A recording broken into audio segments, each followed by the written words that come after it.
Hey guys, welcome back to my channel.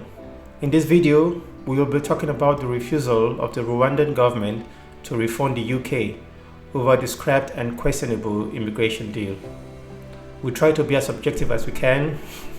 Alright, this time around we will be a bit biased towards the UK for this bloody and shady deal. So let's get started. So now, what is all this UK and Rwanda Migration and Economic Development Partnership all about?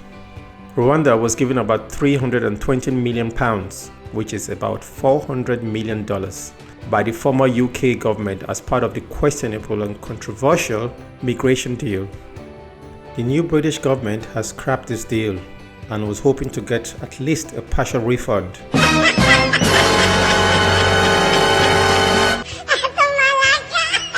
Rwanda has set the record straight. They have no intention of returning a dime, or as the British would call it, one quid, to the British government. How it started.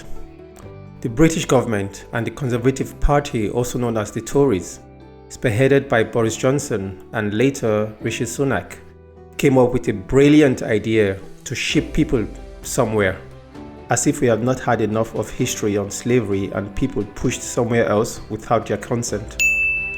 Anyways, they signed a deal with the Rwandan government that any migrants coming into the UK illegally would be deported. This means people whom the United Kingdom identified as illegal immigrants or asylum seekers would have to be relocated to Rwanda for processing, for asylum and for resettlement, which is kind of the reverse of the slavery age. With this deal, Rwanda was supposed to welcome these migrants, accommodate them, and deal with all the paperwork like asylum applications. If the asylum claims were legit, Rwanda would bear the responsibility of hosting these migrants. That was what the deal was all about, outsourcing the immigration problem to Rwanda. Rwanda, of course, is not a charity organization. In return, the UK was to provide £370 million in development funds to Rwanda, plus another £120 million once over 300 people have been relocated. The former government had been championing this Rwandan deal for the past 3 years, but it never took off despite already spending so much money.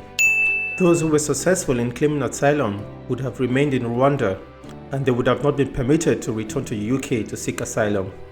And such shady deals were never really harshly criticized, nor met with any resistance from the EU. Upon arrival in Rwanda, migrants would have been temporarily accommodated in the capital Kigali while their asylum claims were being processed.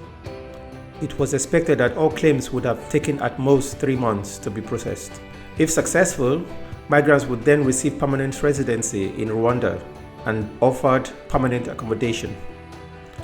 The British were ready to fund each immigrant in an amount between £20,000 and £30,000 for their relocation and accommodation under the same scheme. That is a whole lot of money. Rwanda stated it would not accept immigrants with criminal records, and it would not accept families or anyone under a legal age. This means that the British would still have a whole lot of cases on their plate, and it makes this whole expedition pointless. Now they would have mostly minors and criminals in the island. This initiative by the British Conservative Party was generated as a claim in an effort to deter unauthorized migrants from crossing the English Channel to Britain in unsafe boats, stop human smuggling, and boost Rwandan investment and development.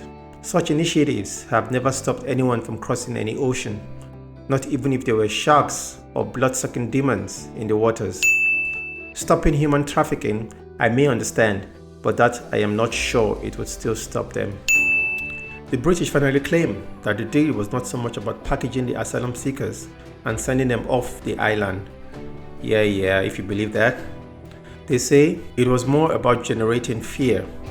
Migrants were supposed to be scared of being sent to Rwanda. The hope was that it would act as a warning.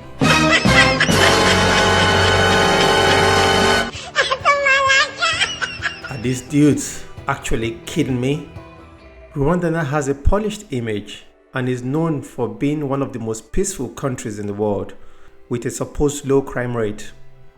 One of the fastest growing economies in the world, Real GDP growth is stable at 8.2%.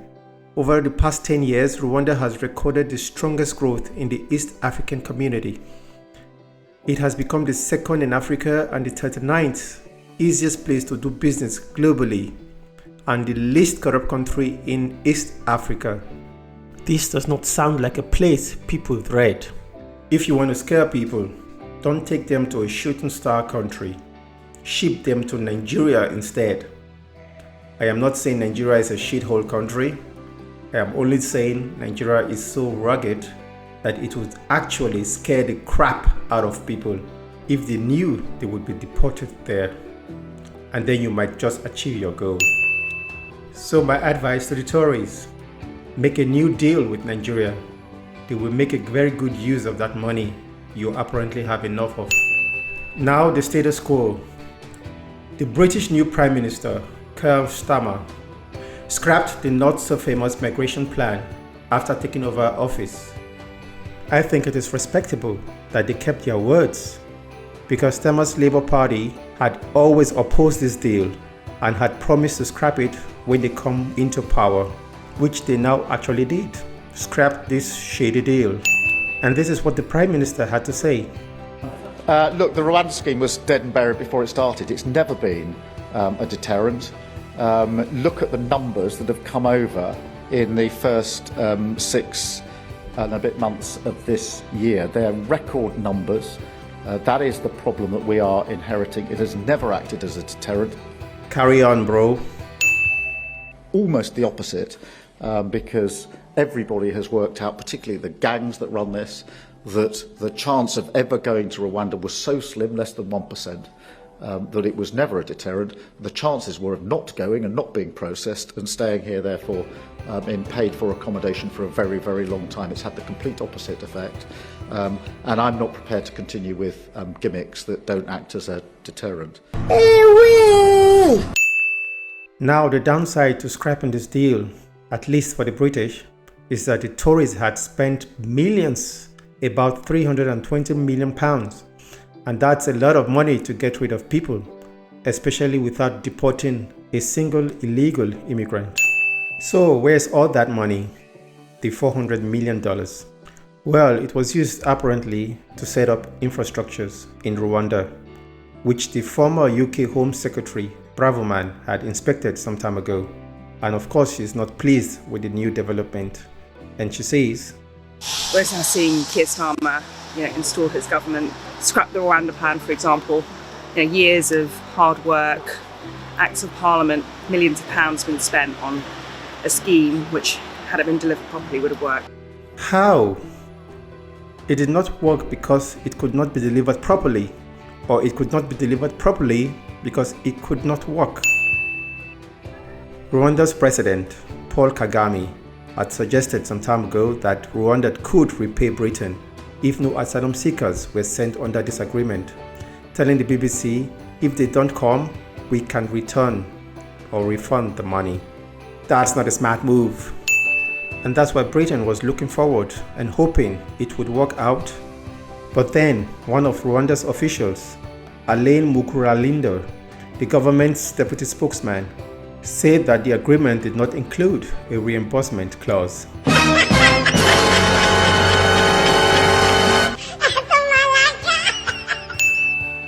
This is what he actually said. This was not a loan given to Rwanda. This was money sent to Rwanda to carry out specific actions. These actions have been carried out. There's no reason why these funds should be returned. As for the permanent buildings, it was stipulated that Rwandans shared them with the migrants. Today, the migrants are not coming anymore, so Rwandans will live in those buildings. Smart move, my guys. Free accommodation paid by the colonizers. I would say that is part of the involuntary reparations for slavery. This is Contract 101. Rwanda fulfilled their part of the deal, and so not obligated to pay back. This should be a lessons learned for London. Not to spend money if the deal is questionable, and if it is likely thrown out by the courts or by a new government. Nobody was forcibly relocated under the UK-Rwanda Asylum Partnership since the policy was announced. The first planned flight in June 2022 was halted following a controversial European Court of Human Rights injunction. In November 2023, the Supreme Court found that Rwanda agreement was unlawful. In a unanimous decision, the court held that Rwanda was not a safe country because of the risk that they might send refugees back to places where they would be persecuted. Britain's previous government, under Prime Minister Rishi Sunak, overlooked all these factors, however, and passed a legislation that declared Rwanda a safe third nation. A YouGov poll reported in 2022 found that 42% of those questions disagreed with this plan, while 35% were in support. Despite the poll varying from time to time, the majority of the British people were not in support. It was just not cool to go ahead with such a plan, just like the Brexit. The Archbishop of Canterbury, Justice Welby, said during the Easter Sunday sermon that the scheme raised serious ethical questions and did not stand the judgment of God. I am sure when the colonizers were picking up slaves in Africa, packing them somewhere else, they did not see anything wrong, immoral, or unethical about it. But they did go to church on Sundays. The question is if the new Prime Minister will still go ahead and leave this deal scrapped, even though he knows he ain't getting any money back. What do you think about this whole deal? And would you refund the money? Leave a comment below. Cheers.